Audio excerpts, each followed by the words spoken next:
आ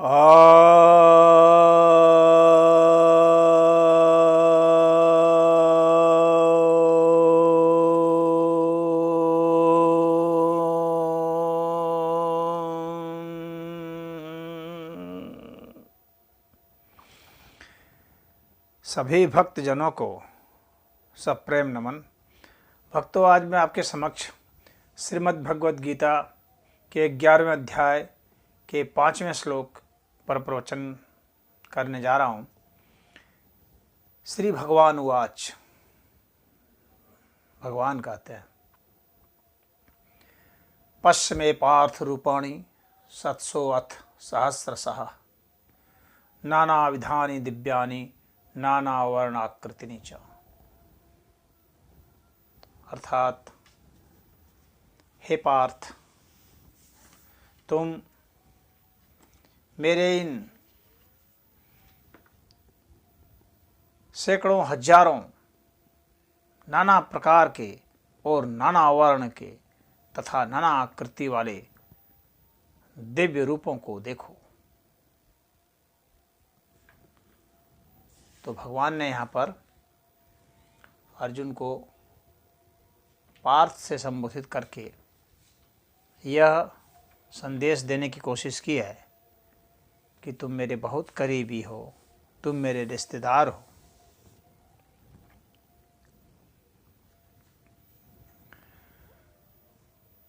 तुम मेरे बुआ के, तो मेरी बुआ के लड़के हो, मेरे शिष्य हो, मेरे मित्र हो, मेरे भक्त हो। अतः मैं तुझे वो सब दिखा रहा हूँ जिसकी तुमने कल्पना भी नहीं की। अर्जुन ने तो बस थोड़ा सा कहा था कि मुझे उस रूप की कोई झलक दिखा दीजिए, लेकिन भगवान ने उसे तो अपने विभूतियों की और अपने नाना रूपों की झड़ी लगा दी। भगवान कह रहे हैं कि मेरे इन सौों हजारों रूपों को, आकृतियों को, विभिन्न वर्णों को यानी विभिन्न रंगों को जो नाना प्रकार के हैं, उन सबको तुम देखो। कोई बड़ा है, कोई छोटा है, कोई मोटा है, कोई पतला है, कोई ऊंचा है, कोई नीचा है, कोई काला है, कोई पीला है, कोई नीला है, कोई हरा है। किसी से भिन्न भिन्न प्रकार की आवाज़ें आ रही है, किसी से भिन्न भिन्न प्रकार की रोशनी आ रही है, किसी से भिन्न भिन्न प्रकार की गंधें आ रही हैं, तरंगें आ रही हैं। जो अकल्पनीय है उनको तुम देखो। नानापन में इस एकपन को देखो। ये ही क्वांटम एंटेंगलमेंट है और यही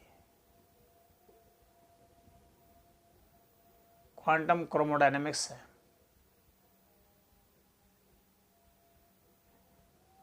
हम नाना प्रकार की चीज़ों को देखते हैं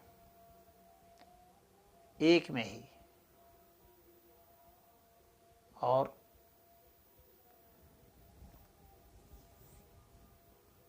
उस एक से उन्हें सर्वथा पृथक नहीं कर सकते। बस वे झलक जैसे दिखते हैं, मध्य में प्रकट होते हैं, फिर लीन हो जाते हैं। जैसे क्वांटम क्रोमोडायनेमिक्स में देखते हैं कि क्वार्क्स जो हैं वे प्रकट होते हैं, परंतु ऐसा उनको हम सेपरेट नहीं कर सकते, अलग नहीं कर सकते, आइसोलेट नहीं कर सकते। बस वो एक ओसेनिक फॉर्म में है, भिन्न भिन्न प्रकार की जैसे लहरें निकलती हैं, लेकिन फिर वो समुद्र से विच्छेद नहीं हो पाती हैं, उसी में समाती ही रहती है। कह रहे हैं ये सारे दिव्य हैं, दिव्य अर्थात अलौकिक है, वो अकल्पनीय है, तुमने सोचा भी नहीं था वैसा वो है। भगवान ने यहाँ दिव्य शब्द का इसीलिए प्रयोग किया है, वो विलक्षण है और रहस्यमयी है।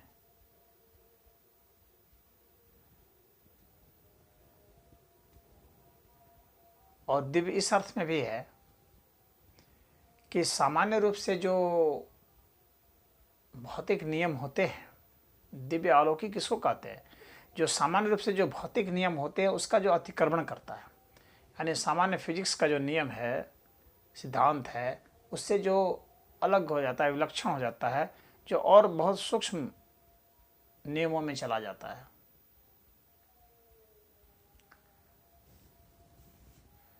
तो वे सब दिव्य हो जाते हैं।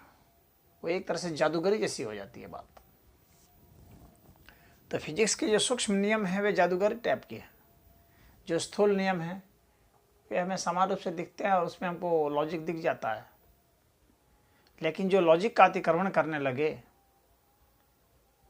तो इसका अर्थ हो गया कि वह दिव्य है, वो इस लोक की नहीं है, वो अलौकिक है। तो वैसे के लिए यहाँ दिव्य शब्द का प्रयोग हुआ है। और जो इसी संसार की चीज को उस दृष्टि से देखता है, यानी दिव्य दृष्टि से देखता है, तो दृष्टि बदल जाने से उसी संसार की चीज जो है अब वह भिन्न दिखेगी, अलौकिक दिखेगी। यानी यही भौतिक अलौकिक भी है। हमारे देखने का नजरिया जब बदलता है तो वही तत्व, वही भौतिक तत्व, वही पदार्थ, वही हवा, पानी, भूमि, अग्नि, ये सब अलौकिक हो जाते हैं, क्योंकि इनके वैसे रूप सामने आते हैं जो अब तक देखे नहीं जाते हैं, सामान्य रूप से समझे नहीं जाते हैं। तो वैसे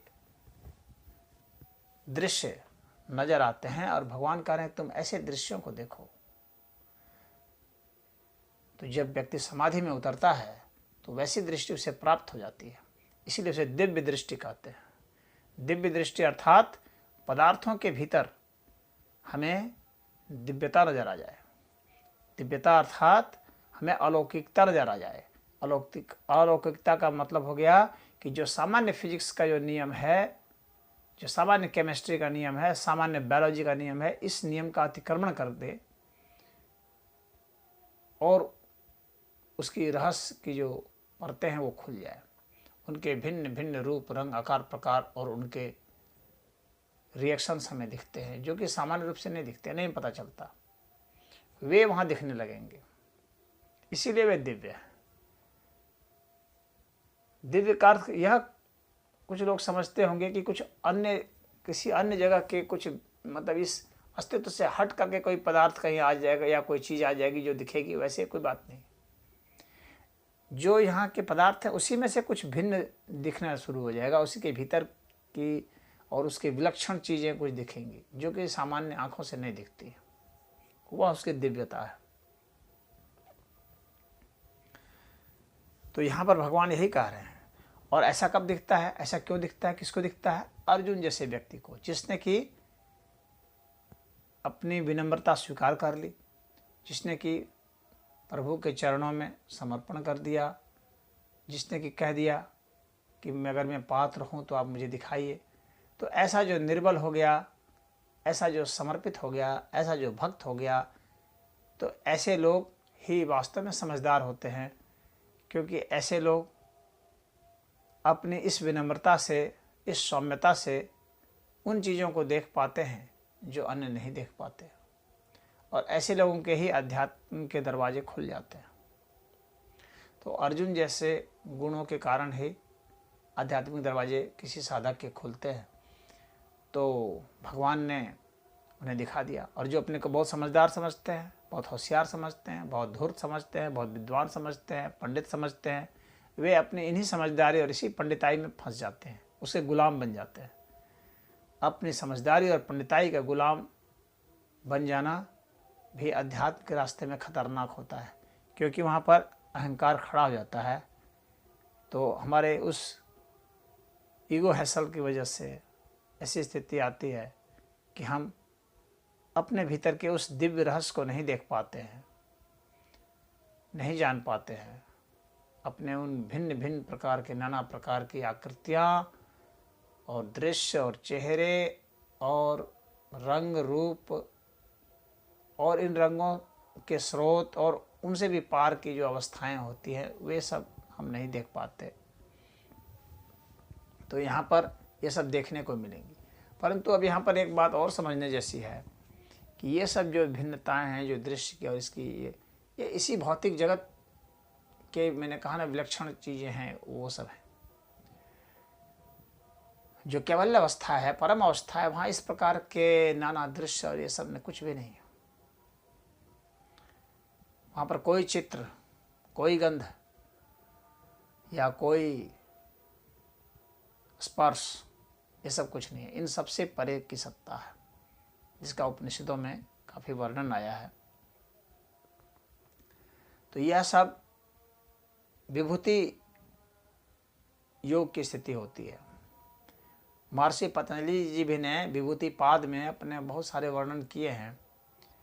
तो अलौकिकता का वर्णन है, परंतु वे जो अलौकिकताएं हैं, दिव्यताएं हैं, वे उस केवल्य अवस्था का मुकाबला नहीं कर सकते। उसके सापेक्ष में ये हीन ही है और इसे परम ज्ञान नहीं माना जा सकता है।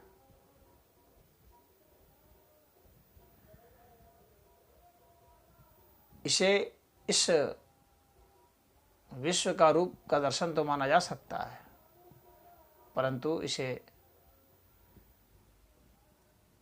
परम ज्ञान नहीं कहा जा सकता, परम बोध नहीं कहा जा सकता। हालांकि ये विभूति दर्शन भी एक उच्च स्तर का दर्शन है, परंतु परम तो फिर भी नहीं है। वैकुंठ लोक यह नहीं है।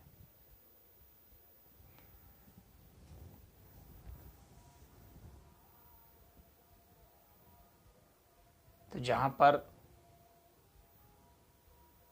पर ब्रह्म परमेश्वर का साक्षात्कार होता है, जो रूप रंग आकार प्रकार इन सबसे परे की सत्ता है, वह तो यह नहीं है। क्योंकि वहाँ नाना विधानी दिव्यानी नाना वर्ण आकृतिनी च नहीं होगा। इस बात को भी समझ लेने की बात है। तो यहाँ विभूति योग भगवान ने वर्णन किया है, तो यह समझ लेने की जरूरत है कि यह मध्य क्षेत्र है। इसके बाद आगे का और है जहाँ पर कि केवल और केवल वासुदेव ही है। तो इस श्लोक का यही मंतव्य है। ओम हरि।